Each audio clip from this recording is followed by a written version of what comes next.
Welcome dear students. आज के इस वीडियो लेक्चर में हम पढ़ेंगे तटीय मैदान। भारत के भौतिक विभागों की जो श्रृंखला थी उसमें हम इससे पहले 3 विभाग पढ़ चुके हैं, जैसे उत्तरी पर्वतीय प्रदेश, उत्तर का विशाल मैदान और प्रायद्वीपीय पठार। आज हमारा अंतिम भौतिक विभाग है तटीय मैदान या कोस्टल प्लेन। अब कोस्टल प्लेन है क्या कि ये भारत का जो प्रायद्वीपीय पठार है उसके दोनों किनारों पर एक संकीर्ण पट्टी के रूप में फैला हुआ एक मैदान है। दोनों किनारों पर, पूर्वी किनारा और पश्चिमी किनारा, दोनों किनारों पर संकीर्ण मैदान के रूप में फैला हुआ है। वैसे देखें तो पश्चिम में ये मैदान संकीर्ण है एवं कटा छटा है, जबकि पूर्व में अधिक चौड़ा है और अधिक समतल है। इसका निर्माण कैसे हुआ है कि समुद्री तरंगों और जो पठारी क्षेत्र से, प्रायद्वीपीय पठार से निकलने वाली नदियां हैं, उन नदियों के द्वारा अपर्दन और उसके पश्चात अवसादों के निक्षेपण से इस तटीय मैदान का निर्माण हुआ है। अब चूंकि पश्चिम में अरब सागर से लेकर पूर्व में बंगाल की खाड़ी तक भारत के जो प्रायद्वीपीय पठार है उसकी तटीय सीमा, उसकी लंबाई लगभग 6100 किलोमीटर है। अगर हम द्वीपों की, अंडमान निकोबार और लक्षद्वीप की तटीय रेखाओं की लंबाई को छोड़ दें तो 6100 किलोमीटर लंबी तटरेखा है, उसके सहारे एक संकीर्ण पट्टी के रूप में तटीय मैदान फैला हुआ है। अब इसकी स्थिति और जो सक्रिय भू आकृतिक प्रक्रिया है उनके आधार पर हम भारत के तटीय मैदान को 2 भागों में बांट सकते हैं: पश्चिमी तटीय मैदान वेस्टर्न कोस्टल प्लेन और पूर्वी तटीय मैदान ईस्टर्न कोस्टल प्लेन। पहले हम देखते हैं पश्चिमी तटीय मैदान। पश्चिमी तटीय मैदान जैसे नाम से ही स्पष्ट है कि ये भारत का प्रायद्वीपीय पठार है उसके पश्चिम की तरफ स्थित है। उसके पश्चिम में ये जो अपना प्रायद्वीपीय पठार है ये वाला यहाँ, और ये अरब सागर है। इन दोनों के मध्य ये एक संकीर्ण पट्टी के रूप में फैला हुआ मैदान है। ये उत्तर में कच्छ के तट, जो कि गुजरात में पड़ता है, वहाँ से लेकर उत्तर में गुजरात से लेकर दक्षिण में कन्याकुमारी तक अरब सागर के साथ साथ विस्तृत है। अब गुजरात के मैदान को छोड़ दें तो यह मैदान पूर्वी तटीय मैदान से कम चौड़ा है। पूर्वी तटीय मैदान है वो अधिक चौड़ा है, जबकि पश्चिमी तटीय मैदान कम चौड़ा है। इसकी औसत चौड़ाई देखें तो वो लगभग 65 किलोमीटर है, परंतु इसकी चौड़ाई में वेरिएशन बहुत अधिक है। इसकी चौड़ाई कहीं 10 किलोमीटर से भी कम है तो कहीं 80 किलोमीटर, जो कि अधिकतम चौड़ाई है इसकी, वो गुजरात में स्थित है। अब इसकी एक खास विशेषता ये है कि ये जो पश्चिमी तटीय मैदान है ये जलमग्न तटीय मैदानों के उदाहरण हैं। जलमग्न तटीय मैदान मतलब ये ऐसे तटीय मैदान हैं जो किसी समय जल से बाहर थे और अब वो किसी समय, थोड़े समय बाद, कालांतर में समुद्र के, अरब सागर के जो जल था उस जल, अरब सागर के जल के नीचे डूब गए हैं। यहाँ पर ऐसा माना जाता है कि एक पौराणिक शहर था द्वारका, वो कभी इस तटीय मैदान के ऊपर स्थित था, लेकिन वो अभी वर्तमान में जलमग्न है। ये एक जलमग्न होने के कारण ये एक पट्टी मात्र है, एक संकरी पट्टी जैसा दिखाई देता है, और इस वजह से यहाँ पर पत्तन और बंदरगाह हैं, उनके विकास के लिए प्राकृतिक परिस्थितियाँ विद्यमान हैं। अब गुजरात से लेकर दक्षिण में कन्याकुमारी तक इस मैदान को हम 4 भागों में बांट सकते हैं। सबसे उत्तर में गुजरात का मैदान, जो कि गुजरात में कच्छ के रण से लेकर काठियावाड़ तक फैला हुआ है। और जो गुजरात में कच्छ का मैदान है, कच्छ का रण, उसके बारे में माना जाता है कि ये समुद्री निक्षेपों के अपलिफ्टमेंट से बना है। समुद्री निक्षेप थे, उनके ऊपर उठने से बना हुआ मैदान है। गुजरात के मैदान के दक्षिण में है कोंकण तट, कोंकण तटीय मैदान, जो कि उत्तर में दमन से लेकर दक्षिण में गोवा तक फैला हुआ है। और इसकी लंबाई देखें तो ये लगभग 350 किलोमीटर लंबा है और 35 से 50 किलोमीटर चौड़ा है। इसके दक्षिण में जाएं, किसके, अगर कोंकण तटीय मैदान के भी दक्षिण में जाएं तो इस तटीय मैदान का जो भाग आता है उसको हम कहते हैं कर्नाटक या कन्नड़ा तटीय मैदान, ये बहुत अपेक्षाकृत लंबा है, लगभग 525 किलोमीटर लंबा है और चौड़ाई इसकी कम है। वो हम देख सकते हैं, ये चौड़ाई इसकी कहीं कहीं बहुत कम है, 8 किलोमीटर से लेकर 24 किलोमीटर तक चौड़ा है। और ये फैला हुआ है उत्तर में गोवा से लेकर दक्षिण में कर्नाटक के मंगलुरु तक ये फैला हुआ है।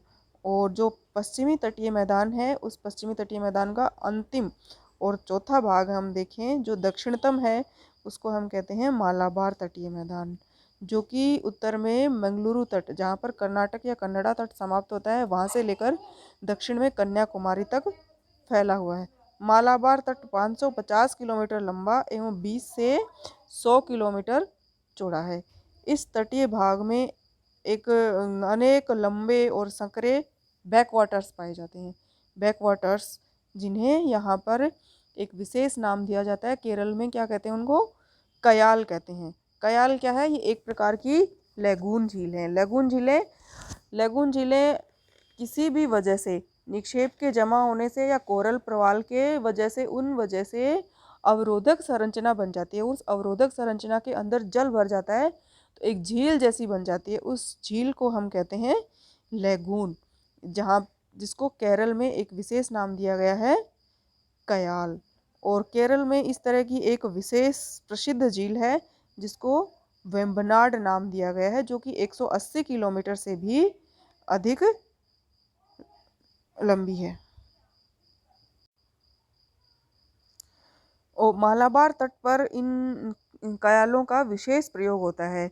किसके लिए? एक तो मछली पकड़ते हैं वहाँ पर, और एक अंतरस्थलीय नौकायन के लिए इनका प्रयोग किया जाता है। अब पश्चिमी तटीय मैदान में बहने वाली जो नदियाँ हैं, वो नदियाँ अधिकतर एस्चुरी बनाती हैं। और क्यों? क्योंकि वो पश्चिमी घाट के जो पर्वत हैं, उनके पश्चिमी ढाल से निकलती हैं, और जो कि खड़े ढाल हैं, तो इसलिए ये नदियाँ क्या छोटी हैं और बहुत तेज़ गति से बहती हैं। छोटी और तीव्रगामी हैं। तीव्रगामी होने के कारण और छोटी होने के कारण इनके साथ अवसाद की मात्रा बहुत कम होती है, इसलिए ये अपने मुहाने पर अवसाद का जमाव या निक्षेपण नहीं करती हैं। इसलिए वहाँ डेल्टा न बनकर इन नदियों के मुहाने पर ज्वार नदमुख या एस्चुरी का निर्माण होता है। अब इसके ये जो पश्चिमी तटीय मैदान है, इसके दक्षिणी भाग में और भी कई सारे लैगून पाए जाते हैं, जैसे न्यू मंगलुरु और कोच्चि। ये 2 बंदरगाह ऐसे हैं जो कि लैगून पर स्थित हैं। पश्चिमी तटीय मैदान पर स्थित बहुत सारे बंदरगाह हैं जो कि प्राकृतिक बंदरगाह हैं, जैसे कि कांडला बंदरगाह, मझगांव बंदरगाह, जवाहरलाल नेहरू नावा सेवा, ये मुंबई, मार्मागांव, मंगलुरु, कोच्चि, इस प्रकार के बंदरगाह शामिल हैं। पश्चिमी तटीय मैदान हम देखें, इसकी संरचना हम देख सकते हैं इस चित्र में कि मध्य में ये संकीर्ण है। जो कर्नाटक के पास में इसका भाग है वो बहुत संकीर्ण है, परंतु उत्तर और दक्षिण में ये थोड़ा चौड़ा हो जाता है। दक्षिणी गुजरात से लेकर अगर मुंबई तक देखें तो पश्चिमी तटीय मैदान ये सबसे अधिक चौड़ा है, और दक्षिण में कर्नाटक के पास जाकर तो बिल्कुल संकरा हो जाता है, और कर्नाटक से दक्षिण में जाकर थोड़ा चौड़ा होता है, लेकिन गुजरात या जो उत्तरी तट, इसका उत्तरी भाग है, उसकी तुलना में कम चौड़ा है। अब अगला भाग है तटीय मैदान का पूर्वी तटीय मैदान। पूर्वी, जैसे कि हमने देखा था कि पश्चिमी तटीय मैदान है वो प्रायद्वीपीय पठार और अरब सागर के मध्य स्थित है। इसी प्रकार जो पूर्वी तटीय मैदान है वो प्रायद्वीपीय पठार के पूर्वी घाट पर्वत और बंगाल की खाड़ी के मध्य स्थित है। यह देखें तो उत्तर में उड़ीसा, उत्तर में इस चित्र में हम देख सकते हैं कि उत्तर में उड़ीसा से ले और पश्चिमी बंगाल की सीमा है, वहाँ पर एक नदी स्थित है, स्वर्ण रेखा। उस स्वर्ण रेखा नदी से लेकर दक्षिण में कन्याकुमारी तक फैला हुआ है। पूर्वी तटीय मैदान के उत्तरी भाग को उत्तरी सरकार तट कहते हैं, इसके मध्य भाग को गोलकुंडा तट और दक्षिणी भाग को कोरोमंडल तट के नाम से जाना जाता है। पूर्वी तटीय मैदान है वो पश्चिमी तटीय मैदान की तुलना में अधिक चौड़ा है और अधिक उभरा हुआ है। जैसे इसकी औसत चौड़ाई देखें तो 120 किलोमीटर है, जो कि पश्चिमी तटीय मैदान की सिर्फ 65 किलोमीटर थी। इस मैदान में मैदान में जो नदियाँ बहती हैं वो बंगाल की खाड़ी में गिरती हैं और उनके द्वारा अधिकतर विस्तृत डेल्टा का निर्माण किया जाता है। क्योंकि जो पूर्वी तटीय मैदान है वो उभरा हुआ होता है, इस वजह से यहाँ पर प्राकृतिक पत्तन और पोताश्रय बहुत कम है। पूर्वी तटीय मैदान का निर्माण नदियों द्वारा तटवर्ती क्षेत्रों में जलोढ़ निक्षेपण का परिणाम है, जहाँ विश्व के बृहत्तम डेल्टा क्षेत्र स्थित हैं। इन डेल्टाओं का निर्माण किन किन नदियों से हुआ है?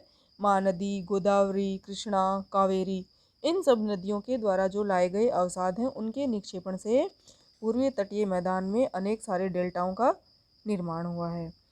इस मैदान में पश्चिमी तटीय मैदान की तरह कुछ लैगून झीलों की भी अवस्थिति है, और ये लैगून झील हमने देखा था, इनका निर्माण तट और किसी रोदिका जो कि अवरोधक संरचना है उसके मध्य सागरीय जल के बंद हो जाने के, सागरीय जल भर जाने के कारण लैगून झीलों का जो निर्माण होता है वो झीलें भी पूर्वी तटीय मैदान में अवस्थित हैं। दो बड़ी झीलें यहाँ इस मैदान में फेमस हैं, जो कि एक तो है उड़ीसा में चिल्का और दूसरी आंध्र प्रदेश और तमिलनाडु की सीमा पर है एक पुलिकट झील। यह जो चिल्का झील है ये महानदी डेल्टा के दक्षिण में स्थित है, जो कि 75 किलोमीटर लंबी है, और पुलिकट झील है वो चेन्नई नगर के उत्तर में स्थित है। इसके अलावा गोदावरी और कृष्णा नदियों के जो डेल्टा हैं उनके मध्य भी एक झील स्थित है, प्रसिद्ध कोल्लेरू झील, जो कि आंध्र प्रदेश में आती है। कोल्लेरू झील भी बहुत प्रसिद्ध है। ये एक डेल्टाई झील है जो कि दो नदियों के डेल्टा गोदावरी और कृष्णा नदी के डेल्टाओं के बीच में स्थित है, इसलिए ये इस चित्र में हम देख सकते हैं कि ये एक डेल्टाई झील है जो कि प्रसिद्ध झील है। और चिल्का झील जो हमने देखी थी अभी लैगून झील, वो भारत की सबसे बड़ी लैगून झील है और सबसे बड़ी खारे पानी की झील है। जिस प्रकार से हमने पश्चिमी तटीय मैदान को 4 विभागों में बांटा था, इसी तरह से हम पूर्वी तटीय मैदान को भी 3 भागों में 3 छोटी इकाइयों में बांट सकते हैं। सबसे उत्तरी भाग है इसका उत्कल मैदान, ये उड़ीसा तट के सहारे है। इसकी लंबाई 400 किलोमीटर तक है और इसमें जो महानदी का डेल्टा क्षेत्र है वो इसी में पड़ता है, और उस भाग में इसकी चौड़ाई लगभग 100 किलोमीटर है। इसके अलावा जो ये उत्कल मैदान है इसके दक्षिण में पूर्वी तटीय मैदान का जो भाग है उसे कहते हैं आंध्र का मैदान। इसका विस्तार कहाँ से कहाँ तक है? बहरामपुर से पुलिकट झील के बीच इसका विस्तार है, और इसके निर्माण में मुख्य योगदान कृष्णा और गोदावरी नदियों का है और उनके द्वारा बने हुए डेल्टाओं का प्रमुख योगदान है। पूर्वी तटीय मैदान का तीसरा और दक्षिणतम भाग है उसको हम कहते हैं तमिलनाडु का मैदान। यह पुलिकट झील से लेकर कन्याकुमारी तक लगभग 675 किलोमीटर लंबाई में फैला हुआ है और इसकी चौड़ाई लगभग 100 किलोमीटर है। तो इस प्रकार हमने पूर्वी तटीय मैदान और पश्चिमी तटीय मैदान दोनों को देखा, दोनों के बीच के अंतर देखे और उनकी खास विशेषताएं देखी। Thank you.